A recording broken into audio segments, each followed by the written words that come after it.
In the cold vacuum of space, where the strongest survive and the weak are crushed beneath the boot of military hierarchy, one moment of misplaced aggression would shatter everything. Sergeant Marcus Kane thought he knew about power, respect, and the terrifying legend walking among them. She stood barely 5 feet tall, her uniform wrinkled from a long journey, her dark hair escaping its regulation bun. To Sergeant Kane, she looked like just another fresh-faced recruit who had wandered into the wrong section of the massive military space station. What he didn't know was that this small, unassuming woman had just spent 3 years turning the tide of humanity's bloodiest war against an alien empire that had conquered half the galaxy. What he didn't know was that every alien species in known space whispered her name in their native tongues, and it always translated to the same thing: the death that walks.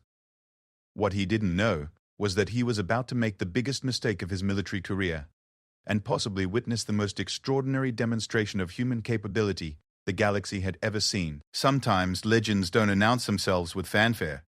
Sometimes they arrive quietly, wearing worn boots, and carrying secrets that could reshape the balance of power across star systems. And sometimes, just sometimes, those legends get pushed into walls by ignorant sergeants who are about to learn why humanity has earned both fear and respect among the stars. The artificial gravity generators hummed with their usual mechanical precision aboard the UES Defiance, humanity's newest deep space military installation. Located at the edge of contested space, the massive station served as both a fortress and a symbol of human determination. Its corridors buzzed with activity as thousands of personnel went about their daily duties, maintaining the delicate balance between order and chaos that kept the station running. Sergeant Marcus Kane strode through Corridor 7 with the confidence of a man who had found his place in the universe. At 6 feet 2 inches of solid muscle, with close-cropped brown hair and the weathered face of someone who had seen real combat, he commanded respect wherever he went. His uniform was perfectly pressed, his boots polished to a mirror shine, and his chest bore the ribbons that marked him as a veteran of the Outer Rim conflicts. Kane had worked hard to reach his position. Born in the cramped quarters of a mining colony on Europa, he had clawed his way up through the ranks through sheer determination and an unwavering commitment to military protocol. He believed in the chain of command, in respect for authority, and in the idea that discipline was what separated humanity from the chaos of the galaxy around them. As he rounded a corner near the main transit hub, Kane noticed something that immediately set his teeth on edge. A small figure in a wrinkled uniform was standing near the security checkpoint, looking lost and out of place. The person appeared to be a woman, though it was hard to tell from behind. Her dark hair was escaping from what had once been a regulation bun, and her uniform looked like it had been slept in for a week. Kane's jaw tightened. New recruits were supposed to report to Processing Center Delta 3, not wander around the main corridors like tourists. The woman was clearly lost, and her disheveled appearance was a disgrace to the uniform. This kind of sloppy presentation was exactly what Kane had been fighting against his entire career. "Excuse me," Kane called out, his voice carrying the authority of someone accustomed to being obeyed. "You there. Turn around." The woman turned slowly, and Kane got his first good look at her face. She appeared to be in her early 30s, with dark eyes that seemed oddly tired for someone who should be excited about beginning their military career. Her skin had the pale complexion of someone who had spent too much time under artificial lighting, and there were faint lines around her eyes that spoke of stress and sleepless nights. "You're out of uniform and out of place, recruit," Kane said, stepping closer. "What's your name and unit designation?" The woman looked at him with an expression that Kane couldn't quite read. There was something in her eyes, a depth that seemed out of place on someone he assumed was barely out of basic training. When she spoke, her voice was quiet but clear. "I'm not sure that's any of your concern, Sergeant." Kane felt his face flush with anger. Insubordination from a new recruit was bad enough, but the casual way she dismissed him was absolutely unacceptable. He had dealt with plenty of smart-mouthed recruits over the years, and he knew exactly how to handle this situation. "Not my concern?" Kane stepped forward, his voice rising. "Everything that happens on this station is my concern, especially when some fresh-faced recruit thinks she can walk around looking like she slept in a maintenance tube and talk back to a superior officer." The woman's expression didn't change, but Kane thought he saw something flicker in her eyes, something that might have been amusement, though that only made him angrier. "I understand your concern about military protocol," she said, her voice still maddeningly calm. "But I think there might be some confusion here. The only confusion here is why you think you can disrespect this uniform and waste my time." Kane snapped. "Where's your ID? Your transfer orders? Your assignment papers?" The woman reached into her jacket pocket, a movement that was casual, but somehow made several nearby personnel suddenly take notice. Kane was too focused on his righteous anger to notice the way conversations stopped and heads turned in their direction. "I have my credentials," she said, holding up a small device that looked like a standard military ID scanner. "But I'm not sure you really want to see them." Kane had had enough. This recruit's attitude was beyond anything he had encountered in his 15 years of service. The smug way she spoke, the complete lack of respect for his rank, the casual dismissal of military protocol, it all combined to push him past his breaking point. "I've heard enough of your mouth," Kane growled, reaching out and grabbing the woman by the front of her jacket. "Maybe some time in the brig will teach you the proper respect for authority." That was when everything went wrong. The moment Kane's hands made contact with the woman's uniform, she moved. Not with the panicked flailing of a surprised recruit, but with a fluid precision that spoke of countless hours of combat training. Her left hand came up and caught his wrist, applying pressure to a nerve cluster that immediately sent shooting pain up his arm. At the same time, her right hand struck a specific point on his elbow that made his entire arm go numb. Kane found himself spun around and slammed against the nearest wall with a force that knocked the breath from his lungs. His face was pressed against the cold metal, one arm twisted behind his back in a grip that was both gentle and absolutely unbreakable. The whole sequence had taken less than 2 seconds, and Kane's mind struggled to process what had just happened. "Sergeant Kane," the woman said, her voice still calm, but now carrying an edge that made his blood run cold. "I'm going to let you go now, and when I do, you're going to step back and listen very carefully to what I have to say. Are we clear?" Kane tried to speak, but the pressure on his arm and the shock of being so easily overpowered had left him speechless.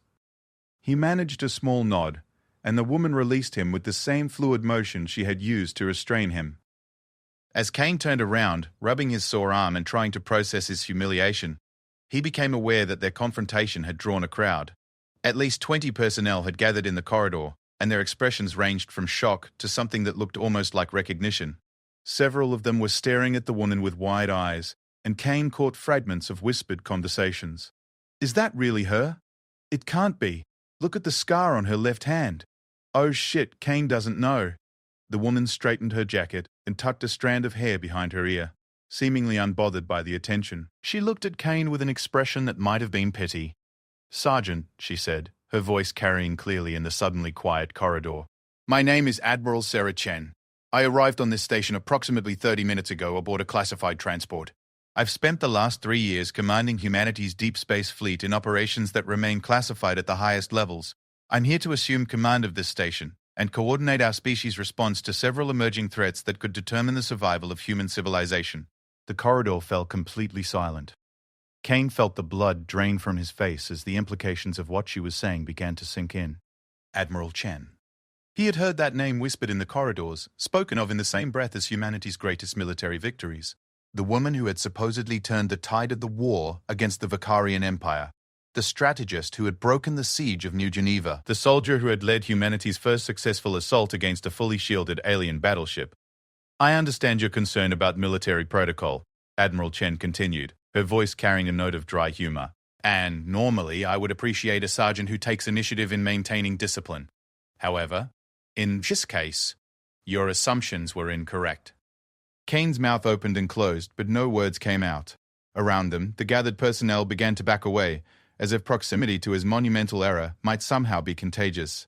He could see the mixture of shock, sympathy, and barely contained laughter on their faces.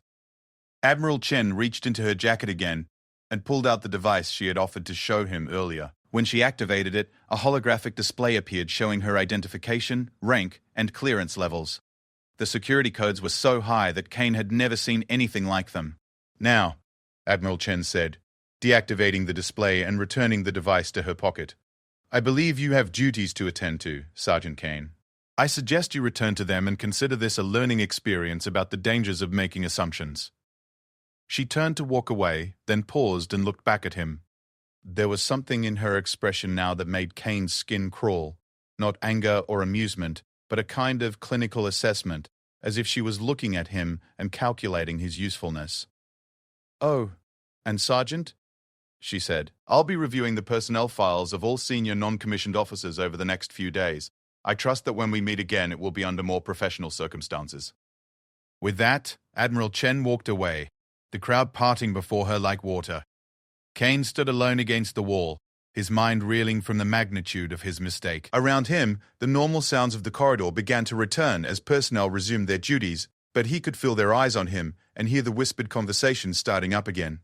As the reality of what had just happened began to fully sink in, Kane realized that his life aboard the UES Defiance had just taken a dramatic turn. He had not only assaulted a superior officer, but had done so to one of the most decorated and feared military commanders in human space, the woman whose tactical brilliance had saved entire worlds, whose reputation among both human and alien forces was legendary, and who now held his career and possibly his life in her hands. The corridor continued to bustle with activity around him, but Marcus Kane remained motionless against the wall, staring at the spot where Admiral Chen had disappeared from view, and wondering if he would survive what was about to come next.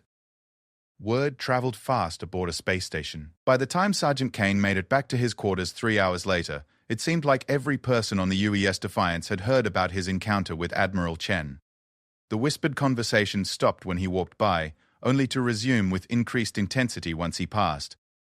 The looks he received ranged from sympathy to barely concealed amusement, but the worst were the expressions of genuine concern from the personnel who understood the true magnitude of his situation. Kane sat on his narrow bunk, his head in his hands, replaying the incident over and over. Every detail seemed worse in retrospect. The casual way he had grabbed her uniform, the arrogant assumption that she was some lost recruit, the complete failure to recognize one of humanity's most celebrated military leaders. Each memory felt like a hammer blow to his pride and his future prospects. A soft chime from his door communication system interrupted his misery. Kane looked up to see the face of Lieutenant Rodriguez, one of the few officers on the station he considered a friend. Rodriguez's expression was a mixture of concern and barely contained disbelief. "Kane, we need to talk," Rodriguez said. "Can I come in?" Kane nodded and activated the door controls. Rodriguez entered quickly, glancing around as if making sure they weren't being monitored. As the door sealed behind him, he turned to Kane with wide eyes. "Marcus, what the hell were you thinking?" Rodriguez demanded. "Do you have any idea who that woman is?" "I'm starting to get a picture," Kane replied miserably. "Admiral Chen, I've heard the name." "Heard the name?" Rodriguez stared at him in disbelief. "Kane, that woman is a living legend. She's the one who broke the Valkyrian blockade at Kepler-Raya 442. She's the strategist who figured out how to penetrate their shield technology. She personally led the boarding action that captured their flagship at the Battle of Proxima Centauri." Kane felt his stomach sink further with each revelation. "How was I supposed to know? She looked like what? A normal person?" Rodriguez shook his head. "Kane, she's been fighting in deep space for 3 years. Of course she looks tired. Do you know what she's been doing out there while we've been manning this relatively safe station?" Kane didn't answer, but Rodriguez continued anyway, his voice dropping to an awed whisper. "They say she spent 6 months on a crippled ship with a crew of 12, playing cat and mouse with an entire Valkyrian battle group. They say she once held off a ground assault by 500 alien shock troops with nothing but a squad of Marines and some improvised explosives. There are rumors that she's seen things out there in deep space that would drive a normal person insane. Alien technologies and weapons that make our best equipment look like stone tools." "Stop," Kane said quietly. "Just stop." Rodriguez sat down on the single chair in Kane's quarters, his expression softening slightly. "Look, Marcus, I'm not trying to make you feel worse. I'm trying to help you understand the situation you're in.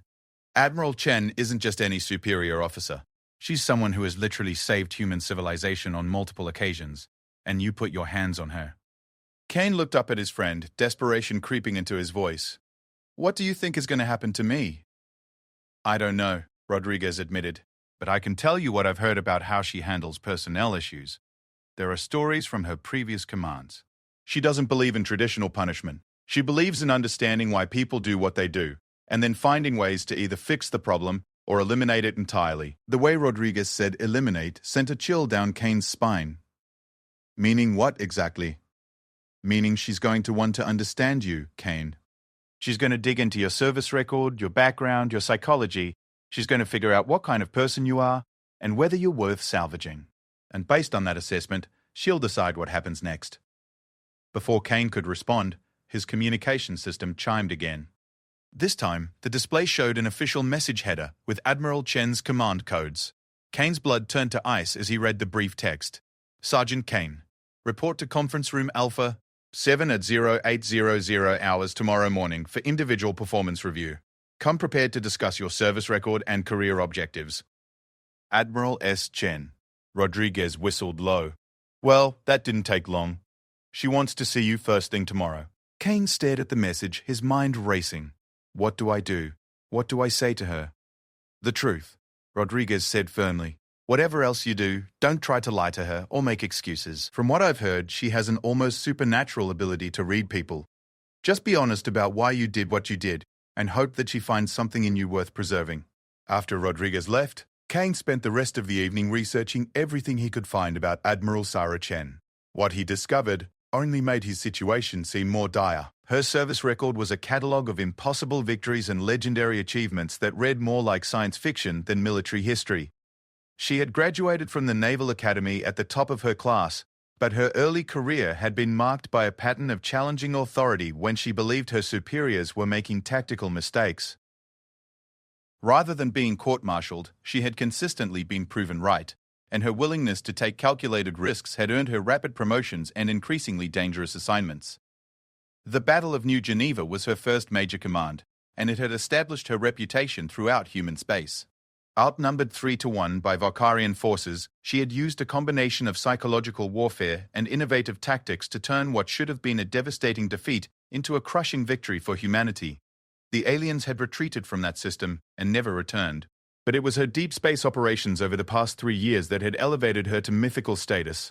Operating with minimal support and outdated equipment, she had somehow managed to disrupt alien supply lines, gather intelligence on previously unknown enemy technologies, and conduct surgical strikes that had prevented several major offensive actions against human colonies. The more Kane read, the more he realized that Admiral Chen wasn't just a military officer, she was a force of nature, someone who seemed to bend reality around her through sheer force of will and tactical genius. And he had put his hands on her and tried to arrest her like some common recruit.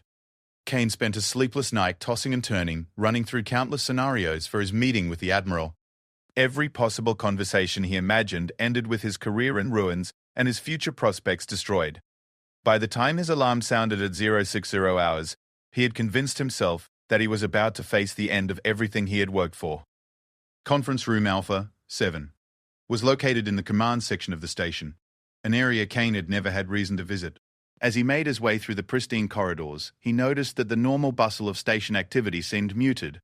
Personnel moved with increased efficiency and purpose, and there was an undercurrent of tension that hadn't been there the day before. Kane arrived at the conference room exactly on time, his uniform perfect, and his mind as prepared as he could make it. When the door slid open, he found Admiral Chen seated at the far end of a long table. Reviewing data on a tablet, she looked up as he entered, her expression unreadable. "Sergeant Kane," she said, gesturing to a chair across from her. "Please, sit down." Kane sat stiffly, his back straight and his hands clasped behind him in regulation position. Admiral Chen studied him for a moment, then set aside her tablet and leaned back in her chair. "Tell me about Europa," she said without preamble. The question caught Kane completely off guard. "Ma'am? Europa, the mining colony where you were born. Tell me about your childhood there." Kane's mind raced as he tried to understand why she was asking about his background. "I grew up in the residential quarters of Mining Complex 7.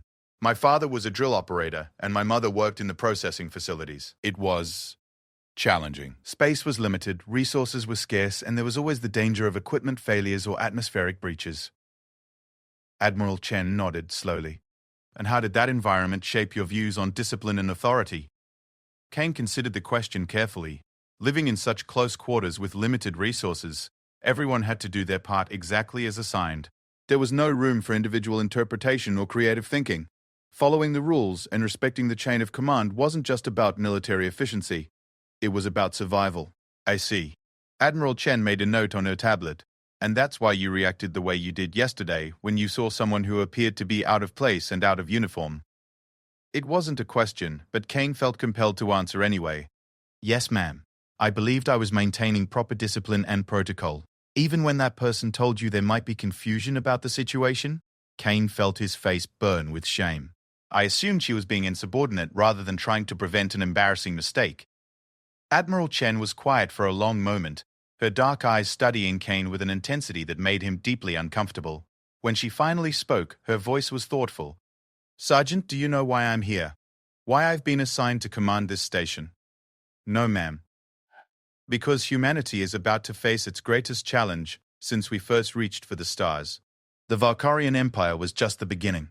Our deep space reconnaissance has identified at least 3 other alien civilizations that view human expansion as a threat to their interests. Within the next 2 years, we're going to be fighting for our survival on multiple fronts against enemies we don't fully understand." Kane felt a chill that had nothing to do with the station's climate control. "What does that mean for us?" "It means that every person in our military needs to be operating at their maximum potential. It means we can't afford to waste talent or experience, even when that talent comes with significant personality flaws." Admiral Chen leaned forward slightly. "Tell me, Sergeant Kane, what do you think your greatest strength is as a soldier?" Kane thought carefully before answering. "I believe it's my commitment to duty and proper protocol, ma'am." "And your greatest weakness?" Kane's throat felt dry. "My tendency to make assumptions without gathering complete information." Admiral Chen smiled slightly, the first real expression he had seen from her since their encounter in the corridor. "That's a remarkably honest assessment. Most people would have tried to disguise their weakness as another strength." She stood up and walked to the viewport that dominated one wall of the conference room. Outside, the stars stretched endlessly in all directions, beautiful and cold, and utterly indifferent to human concerns. "Sergeant Kane," she said without turning around, "I'm going to offer you a choice. You can accept a transfer to a supply depot on the edge of civilized space, where your attention to detail and respect for protocol will be valued, and your tendency toward assumptions won't cause major problems. It's an honorable assignment, and you'll finish your career with your pension intact." Kane's heart sank. A supply depot assignment was essentially military exile, a place where careers went to die slowly and quietly. "Or," Admiral Chen continued, still looking out at the stars, "you can accept a position as part of my personal staff, where you'll help me prepare this station and its personnel for the challenges ahead. It will be the most demanding assignment of your career, and you'll be working directly under someone you physically assaulted yesterday. The risk of failure is high, and the consequences of mistakes could affect the survival of our entire species." She turned around to face him, her expression serious but not unkind. "What's it going to be, Sergeant?" Kane stared at Admiral Chen for what felt like an eternity, his mind struggling to process the choice she had presented. After everything that had happened, after the humiliation and the fear and the certain knowledge that his career was over, she was offering him not just survival, but advancement. It felt like a trap, or perhaps a test that he was destined to fail. "I don't understand," Kane said finally. "Why would you want someone who attacked you on your personal staff?" Admiral Chen returned to her seat, her movements deliberate and controlled. "Because, Sergeant Kane, yesterday you demonstrated exactly the kind of thinking that's going to get human soldiers killed in the wars ahead. You made assumptions based on incomplete information, you acted on those assumptions without questioning them, and you used force when a moment of patience would have served you better." Kane felt his face flush with shame, but Admiral Chen held up a hand before he could speak. "But," she continued, "you also demonstrated loyalty to your service, commitment to maintaining discipline, and the courage to confront what you believed was a problem regardless of potential consequences. These are valuable traits, even when they're misdirected." She leaned back in her chair, her dark eyes studying his face. "The aliens we're going to be fighting don't think like humans, Sergeant. They don't follow our logic or our tactical assumptions. Our soldiers are going to encounter situations that challenge everything they believe about warfare and survival. The ones who can't adapt their thinking are going to die. The ones who can adapt might just save our species." Kane's throat felt dry. "And you think I can adapt?" "I think you have the potential to learn from your mistakes in a way that makes you more valuable, not less. But I need to know that you understand what happened yesterday and why it can never happen again." Kane took a deep breath, gathering his thoughts.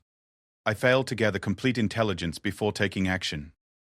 I allowed my assumptions about proper protocol to blind me to obvious signs that the situation wasn't what I believed it to be, and I used physical force against a superior officer based on nothing more than my own prejudices and frustrations."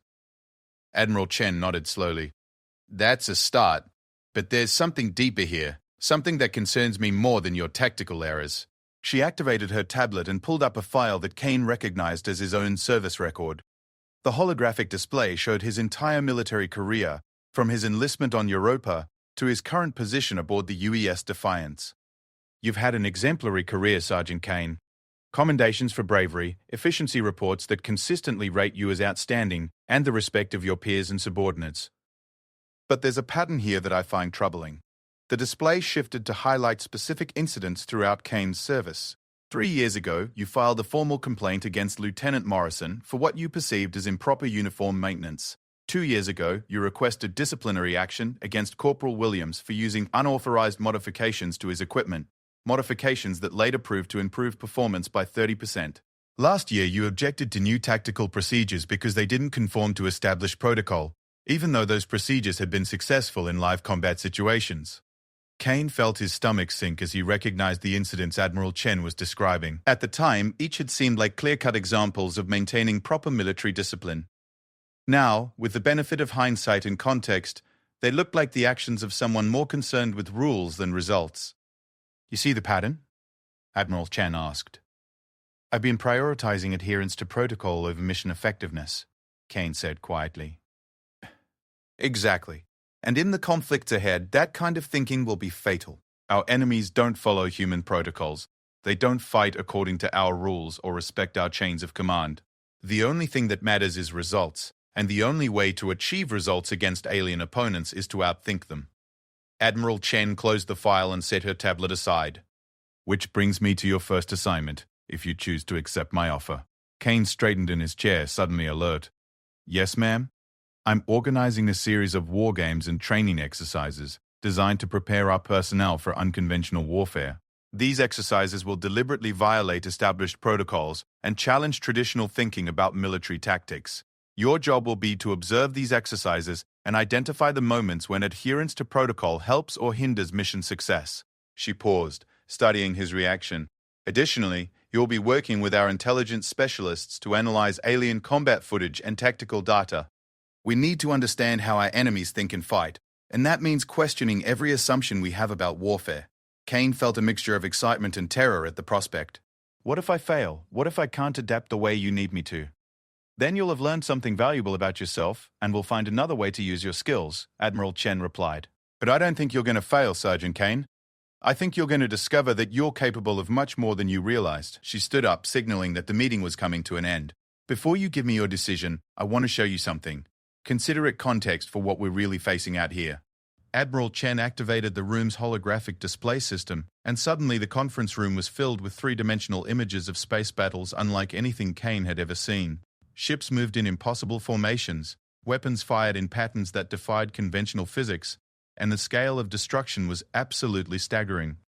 "This is footage from my last engagement with the Varkarian fleet," Admiral Chen said, her voice taking on a harder edge.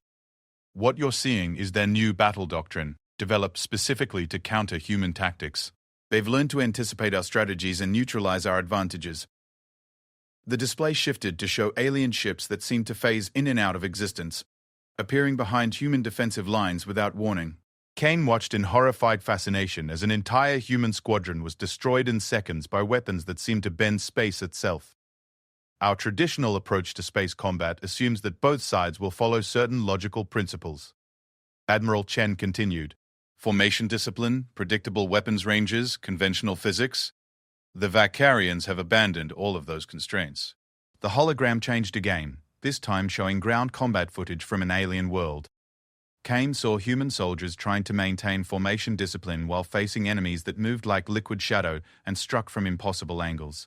The battle was a massacre, and it was clear that human tactical doctrine was completely inadequate for the threat they faced. This is what happened to the 47th Infantry Regiment when they tried to establish a beachhead on Kepler 438b, Admiral Chen said grimly. They followed established protocols for planetary assault. They maintained proper communication procedures and adhered to tested tactical formations. They were wiped out in less than 6 hours. Kane felt sick as he watched human soldiers being systematically destroyed by an enemy that seemed to exist outside the normal rules of warfare. How did anyone survive? By abandoning everything they had been taught about proper military conduct, Admiral Chen replied. The survivors were the ones who broke formation, ignored orders, and improvised solutions that had never been tested or approved. They threw out the manual and did whatever it took to stay alive. The holographic display faded, leaving them in the quiet conference room with only the stars visible through the viewport. Admiral Chen turned to face Kane directly, her expression serious but not unkind. So I'll ask you again, Sergeant Kane. Do you want a safe assignment where you can follow established protocols and finish your career without complications? Or do you want to help me prepare humanity for a war where the only rule is survival? Kane looked out at the stars, thinking about everything he had just seen and heard. His entire worldview had been built around the idea that discipline and protocol were the foundations of military success.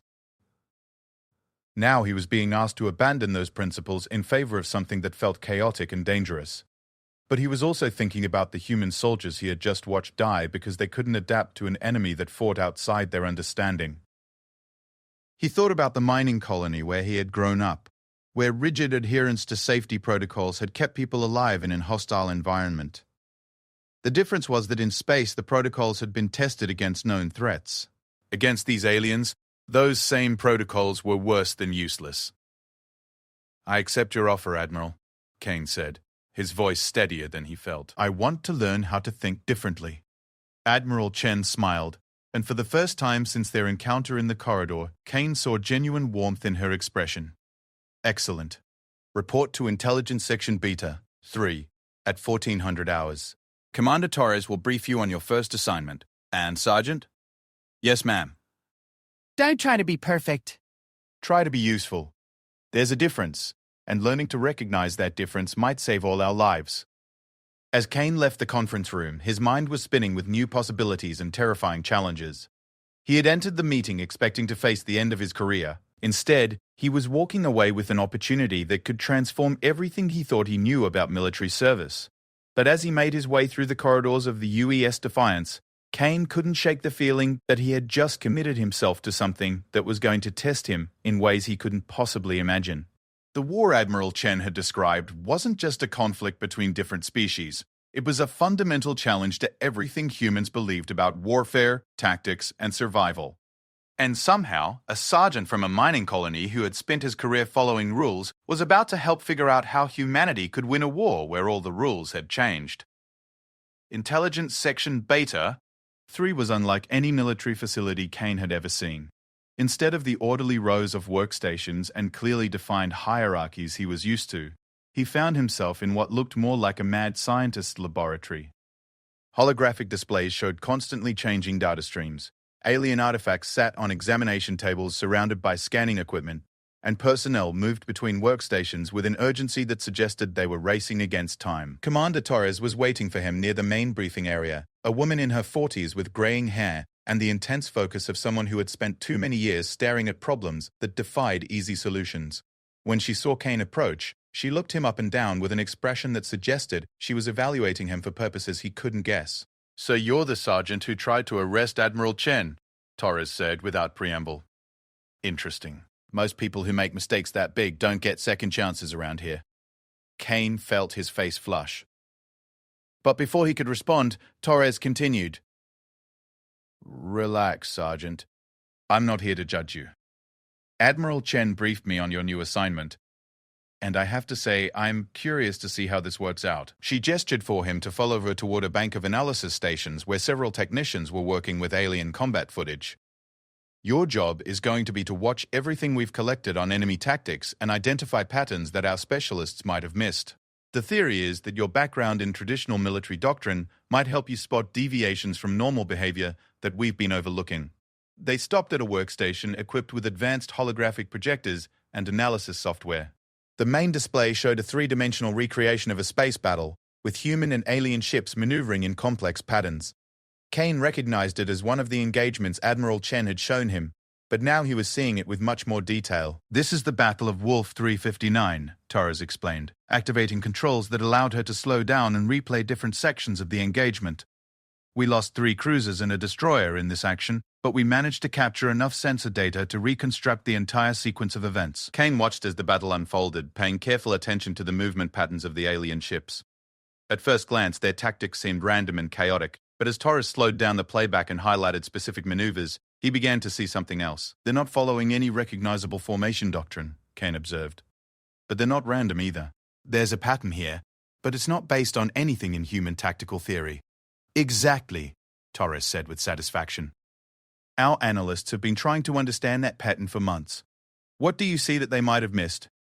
Kane studied the display for several minutes, his mind working to process the alien movements in terms of concepts he understood. Gradually, something began to emerge that made him deeply uncomfortable. "They're treating the battle like a living system," Kane said slowly.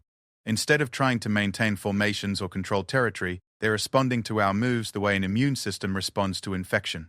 Torres raised an eyebrow. "Explain that." Kane pointed to specific sections of the battle as he spoke. "Watch how they react when we concentrate our forces for an attack. Instead of moving to counter our formation directly, they send small groups to probe our weaknesses and identify our response patterns. Then they adapt their overall strategy based on what they learn." He paused the display and highlighted the alien ship's movement patterns. "It's not about winning through superior firepower or tactical positioning. They're trying to understand us well enough to make us irrelevant." Torres was quiet for a moment, studying the analysis Kane had provided. When she spoke again, her voice carried a note of respect that hadn't been there before. "Sergeant, our best tactical analysts have been looking at this footage for 6 months, and they've been trying to understand it in terms of conventional military doctrine. You just identified something in 20 minutes that could change our entire approach to fleet engagement." Kane felt a strange mixture of pride and terror at the implications of what he had discovered. "If I'm right, it means that everything we know about space combat is useless against these enemies." "Worse than useless," Torres agreed grimly. "It means that our traditional tactics are actually helping them learn how to defeat us more efficiently." She activated another display, this one showing ground combat footage from several different alien engagements. "Let's see if your insight applies to planetary operations as well." For the next 4 hours, Kane worked his way through dozens of combat recordings, applying his new perspective to analyze alien tactics across multiple environments. What he found was consistently disturbing. Whether in space, on planetary surfaces, or in boarding actions, the aliens seemed to approach warfare as an exercise in adaptation rather than domination. "They're not trying to win battles in the conventional sense," Kane explained, as he completed his analysis of the final recording. "They're using each engagement as an opportunity to learn more about human psychology and tactical thinking. Every time we fight them, we're essentially providing them with training data." Torres nodded grimly. "Which explains why they've been getting more effective over time, even when we thought we were learning from our mistakes." She paused, considering the implications. "Admiral Chen needs to see this immediately." 20 minutes later, Kane found himself back in conference room Alpha 7, this time accompanied by Torres and several other senior officers. Admiral Chen sat at the head of the table, her expression grave as she reviewed Kane's analysis. "If Sergeant Kane's assessment is correct," she said finally, "then we've been approaching this conflict from fundamentally wrong assumptions. We've been trying to defeat an enemy that's actually studying us." Colonel Martinez, the station's chief tactical officer, looked skeptical. "With respect, Admiral, this analysis is based on pattern recognition by someone with no formal training in xenological warfare. How can we be certain that these conclusions are accurate?" Kane felt his stomach clench as the room's attention focused on him. This was exactly the kind of situation where his old approach would have demanded deference to the senior officer's expertise. But Admiral Chen had asked him to think differently, and the evidence seemed clear. "Colonel," Kane said carefully, "I understand your concerns about my qualifications, but I think there's a way to test this hypothesis." Admiral Chen leaned forward. "Go on." Kane activated the holographic display and brought up the most recent battle footage. "If the aliens are using our engagements as learning opportunities, then we should be able to identify specific instances where they modified their tactics based on our previous actions. More importantly, we should be able to predict how they'll respond to tactics they haven't encountered before." He manipulated the display to show comparative data from several engagements.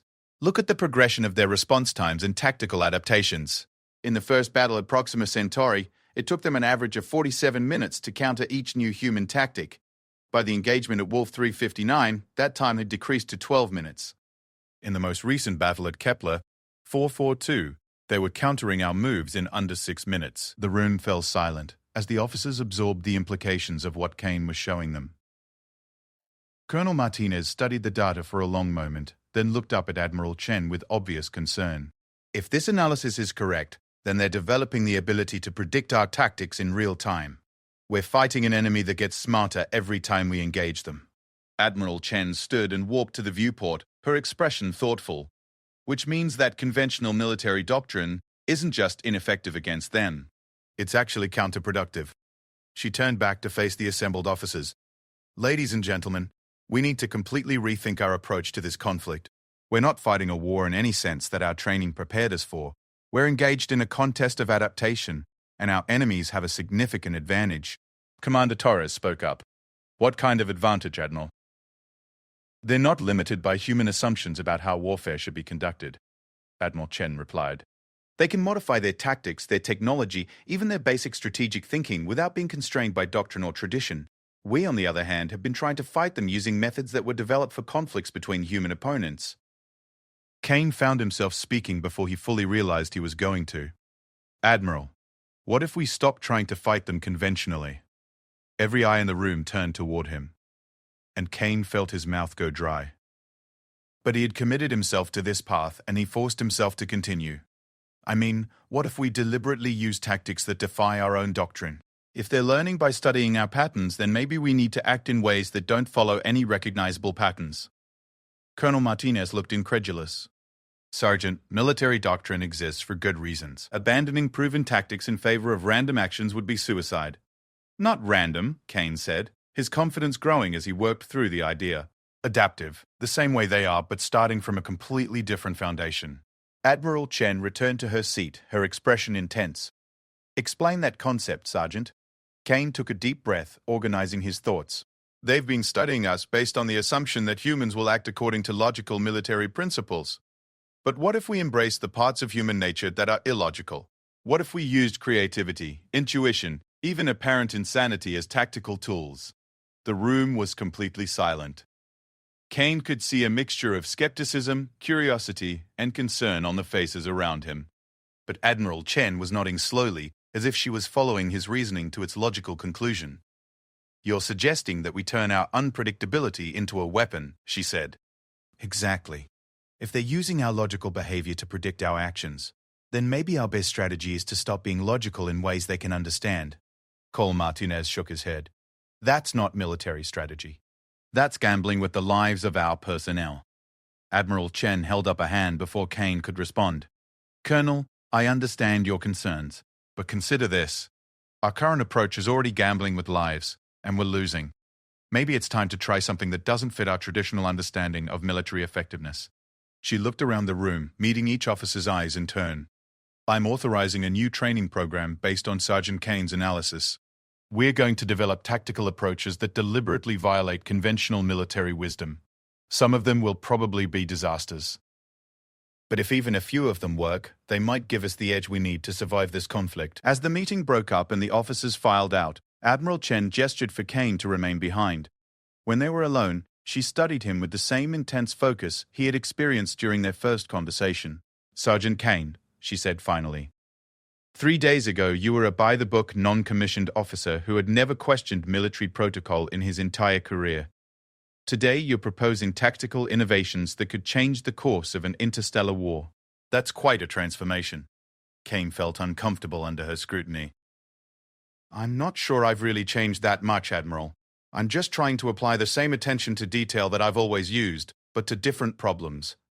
Admiral Chen smiled, but there was something in her expression that made Kane think she was seeing something in him that he didn't recognize in himself. Sergeant, she said, I think you're about to discover that you have capabilities you never realized. The question is whether you're ready for what comes next. 6 weeks later, Kane stood in the command center of the UES Defiance, watching the results of humanity's first deliberate attempt to fight an alien enemy, using completely unconventional tactics. The main display showed a real-time view of the Battle of Kepler 622, where Admiral Chen was personally leading a fleet action against a Vakarian battle group that had been terrorizing human colonies for months. The battle that was unfolding bore no resemblance to anything in human military history. Instead of the orderly formations and coordinated maneuvers that defined traditional space combat, the human fleet was moving in patterns that seemed to shift between brilliant strategy and complete chaos from moment to moment. Status report. Admiral Chen's voice crackled through the communication system from her flagship. Enemy formation is showing signs of confusion, reported Commander Torres from her position at the tactical station. Their adaptation protocols appear to be overloading. They can't establish a pattern prediction for our maneuvers. Kane watched the alien ships on the display as they tried to respond to human tactics that defied categorization. For the first time since the war began, the aliens appeared to be reacting defensively rather than studying and adapting to human behavior. The strategy they were using had evolved from Kane's original insight about alien learning patterns. Instead of trying to outthink an enemy that excelled at adaptation, the human fleet was deliberately employing tactics that were based on creative intuition rather than logical analysis. Ship formations changed not according to strategic necessity, but according to the spontaneous decisions of individual captains who had been given unprecedented freedom to improvise. Admiral Chen to Sergeant Kane, the communication system announced. Kane activated his headset, still amazed that his opinion was being sought during an actual fleet engagement. Kane here, Admiral. I need your assessment of the enemy response patterns. Are they adapting to our new approach, or are we actually confusing them? Kane studied the tactical display, applying the pattern recognition skills he had developed over the past weeks. The alien ships were moving with increasing erratic behavior, their formations breaking down as they tried to respond to human actions that followed no predictable logic. Admiral, their behavioral algorithms appear to be caught in recursive loops, Kane reported. They're trying to find patterns in our actions, but every time they think they've identified a trend, we do something that contradicts their analysis. They're essentially debugging their own tactical software in real time. Excellent, Admiral Chen replied, and Kane could hear the satisfaction in her voice. All ships, maintain current approach. Do not attempt to establish any recognizable patterns. Trust your instincts and ignore your training. The battle continued for another 47 minutes, during which Kane watched human crews perform maneuvers that would have resulted in court-martial proceedings under normal circumstances. Ships broke formation without orders, captains made tactical decisions based on intuition rather than analysis, and the entire fleet operated more like a jazz ensemble than a military organization. And it worked. By the end of the engagement, the Vicarian battle group was in full retreat, their ships fleeing the system in apparent panic. For the first time since the war began, humanity had achieved a decisive victory against an alien fleet of equal size and firepower. As the human ships regrouped and began damage assessment procedures, Kane found himself surrounded by personnel who wanted to understand what they had just witnessed. The success of the unconventional tactics had sent ripples of excitement throughout the station, but it had also raised questions about the future of human military doctrine. Sergeant Kane, Lieutenant Rodriguez, approached with an expression of amazement. I just watched our fleet defeat an alien force by deliberately acting like lunatics. How is that possible? Kane considered the question carefully.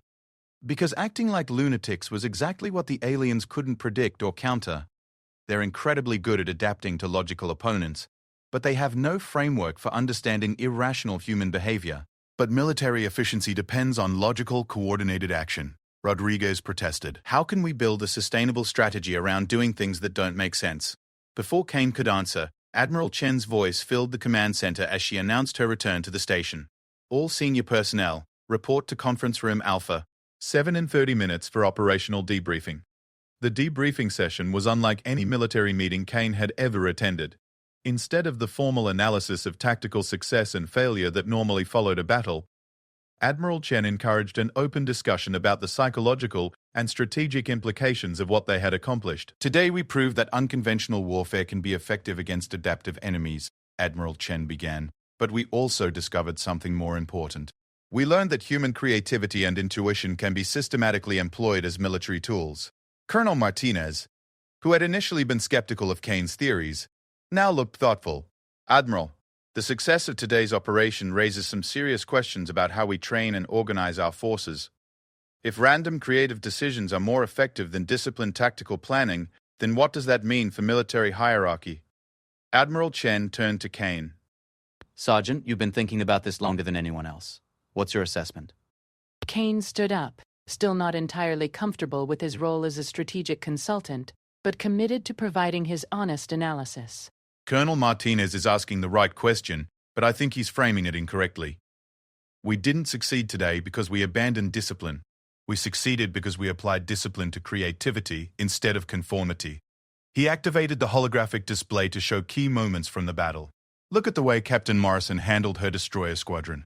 When she broke formation to pursue that alien cruiser, it looked like she was acting randomly, but she was actually responding to tactical intuition based on 15 years of combat experience. The difference is that we gave her permission to trust that intuition instead of forcing her to follow predetermined procedures. Commander Torres nodded in understanding. So we're not abandoning military discipline. We're redirecting it toward different objectives. Exactly, Kane continued. The aliens are excellent at countering logical, tactical planning because logic follows predictable patterns. But human intuition, properly trained and directed, can generate effective solutions that don't follow any patterns they can analyze. Admiral Chen smiled, and Kane realized that she had been guiding the conversation toward this conclusion from the beginning. Which brings us to the next phase of our development. We're going to establish a new training program that teaches our personnel to weaponize their creativity and intuition while maintaining the discipline and coordination necessary for military effectiveness. Over the following weeks, Kane found himself at the center of a revolution in human military thinking. The success at Kepler 622 had proven that unconventional tactics could work, but implementing them across the entire fleet required a complete rethinking of training procedures and command structures. Kane worked with specialists from every branch of the military to develop exercises that encouraged creative problem-solving while maintaining unit cohesion. They created simulation scenarios that deliberately had no correct solutions, forcing personnel to rely on improvisation and intuitive decision-making. They established communication protocols that allowed for rapid tactical changes without losing strategic coordination. The most challenging aspect of the program was overcoming decades of ingrained military culture. Personnel who had been trained to follow orders and maintain discipline had to learn to trust their instincts and make independent decisions. Officers who had built their careers on tactical expertise had to accept that their subordinates might have better ideas in specific situations. Kane discovered that his background in traditional military protocol was actually an advantage in developing the new approach. Because he understood why conventional tactics existed and how they were supposed to work, he could identify which elements were essential for military effectiveness and which were simply artifacts of fighting human opponents. The key insight, Kane explained during a briefing with Admiral Chen and her senior staff, is that military discipline serves two functions. It ensures that everyone works toward the same objectives, and it creates predictable behavior patterns that allow for coordinated action. We need to maintain the first function while deliberately disrupting the second. Admiral Chen nodded approvingly. And how do we accomplish that? Kane activated a presentation he had been working on for weeks by creating what I'm calling adaptive discipline. Instead of training our personnel to follow specific procedures, we train them to understand the principles behind those procedures. Then we give them the freedom to apply those principles in whatever way seems most effective for their immediate situation. The presentation showed examples of the new training methods in action. Pilots learning to fly in formations that change shape and purpose based on real-time tactical assessment. Ground troops practicing coordination techniques that allowed them to maintain unit effectiveness while operating with complete strategic flexibility. Ship crews running damage control drills that emphasized creative problem-solving over procedural compliance. The results have been remarkable, Kane continued. Personnel who complete the adaptive discipline program show measurably improved performance in crisis situations. More importantly, they retain their effectiveness even when facing completely unfamiliar threats. Colonel Martinez, who had become one of the program's strongest supporters, spoke up. Admiral, I recommend we implement this training approach fleet-wide. The tactical advantages are clear, and the improved morale from giving personnel more autonomy is an unexpected benefit. Admiral Chen was quiet for a moment, studying the data Kane had presented. When she spoke, her voice carried a note of satisfaction that Kane had come to recognize. Authorized, she said simply. Commander Torres, coordinate with Sergeant Kane to develop implementation schedules for all fleet units. Colonel Martinez, I want you to work with our allies to share this tactical approach. If we're going to survive the coming conflicts, we need every human military unit to understand these principles. As the meeting concluded and the officers filed out to begin implementing the new training programs, Admiral Chen gestured for Kane to remain behind. When they were alone, she studied him with the same intense focus that had marked their first conversation. Sergeant Kane, she said, do you realize what you've accomplished over the past 2 months? Kane considered the question. I helped develop some new tactical approaches that seem to be effective against adaptive enemies. Admiral Chen shook her head with obvious amusement. You've revolutionized human military doctrine. You've created training methods that could determine the survival of our species. And you've done it all because you were willing to question everything you thought you knew about military effectiveness. She paused, her expression becoming more serious. But most importantly, you've demonstrated something that I hoped to find but wasn't certain existed among our personnel. You've shown that humans can adapt and evolve their thinking just as effectively as any alien species we've encountered. Kane felt a strange mixture of pride and humility at her words. Admiral, I'm still just a sergeant from a mining colony. I don't feel like I've done anything revolutionary. That's exactly why you were able to do it, Admiral Chen replied. You weren't limited by preconceptions about what was possible or appropriate. You looked at our problems with fresh eyes and found solutions that our experts had missed. She stood and walked to the viewport, looking out at the stars. The war isn't over, Sergeant Kane. The Varkarians were just the first of several alien civilizations that view human expansion as a threat. The conflicts ahead will test everything we've learned and everything we think we know about warfare. Admiral Chen turned back to face him, her expression grave but determined. But for the first time since this war began, I'm confident that we have the tools we need to survive. Not just our ships and weapons, but our ability to think in ways that our enemies can't predict or counter. Kane looked out at the stars, thinking about the journey that had brought him from a humiliating mistake in a corridor to the center of humanity's military revolution. He thought about all the personnel throughout the fleet who were learning to trust their instincts and embrace creative solutions to impossible problems. He thought about the alien enemies who would face human opponents unlike anything they had studied before. Admiral, Kane said, what happens next? Admiral Chen smiled, and in her expression Kane saw both the hardened veteran who had fought impossible battles and the strategic genius who never stopped planning for the challenges ahead. Next, Sergeant Kane. We take everything we've learned and we teach the galaxy why humanity earned its reputation as the species that refuses to be defeated. We show them that the same creativity and adaptability that got us to the stars will keep us here no matter what enemies we face. As Kane left the conference room for what he knew would be the last time as merely a sergeant following orders, he realized that Admiral Chen had been right about his potential in ways he was only beginning to understand. The man who walked out was not the same person who had made assumptions about a small, tired-looking woman in a wrinkled uniform. He was someone who had learned that true strength came not from following rules, but from knowing when and how to break them. And in a galaxy full of enemies who thought they understood human nature, that might just be the edge their species needed to survive.